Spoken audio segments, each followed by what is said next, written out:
Hi, Brad from Brad's AC Performance. And Fink's Performance Suspension is my son who has taken over the business. I'm in retired mode and promotion mode. This video is covering the Smart Shox on our website. This paperwork from Bombardier is available for download so that it will assist you in removing the shocks from your sled. A few things you need to know about Smart Shox.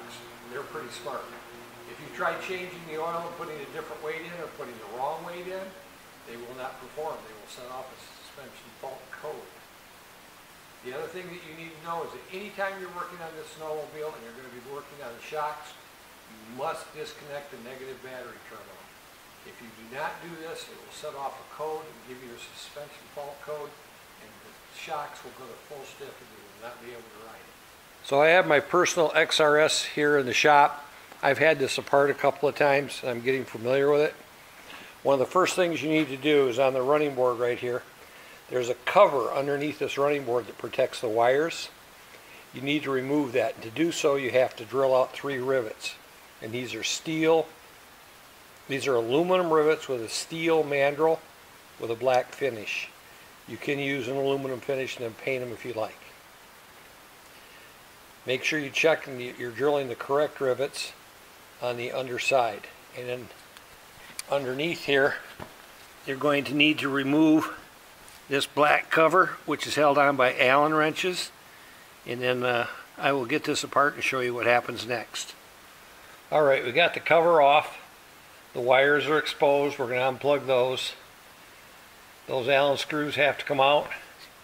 And then this chrome Allen here needs to come about 80% out and just slide to the side. The wires run through behind here and then go into the axle. So pay attention and be very careful with these wires. They are reinforced with a nice reinforcement, but you need to be careful. And then one other thing I wanted to show you is there's a bolt behind here that takes a special wrench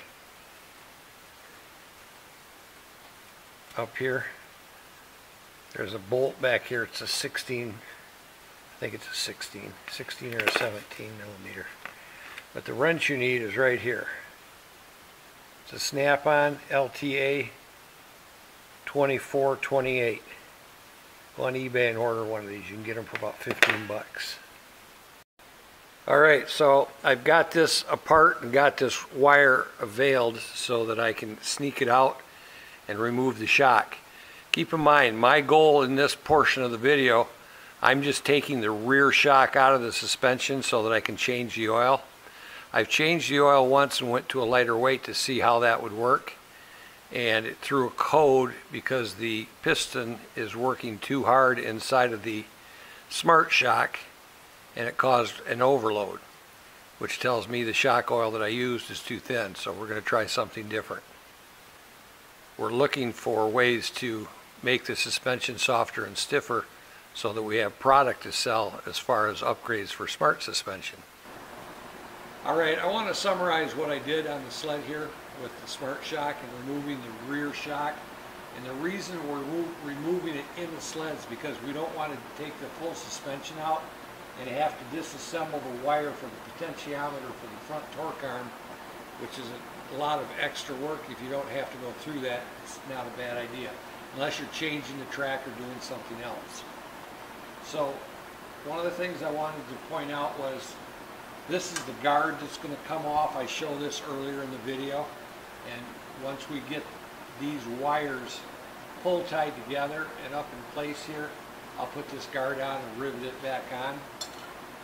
And then this is the rear torque arm potentiometer. This is the magnet for it. The potentiometer is right here. And we've got to snake this wire through and get everything put together there. So one of the things you need to know is this potentiometer on the rear torque arm.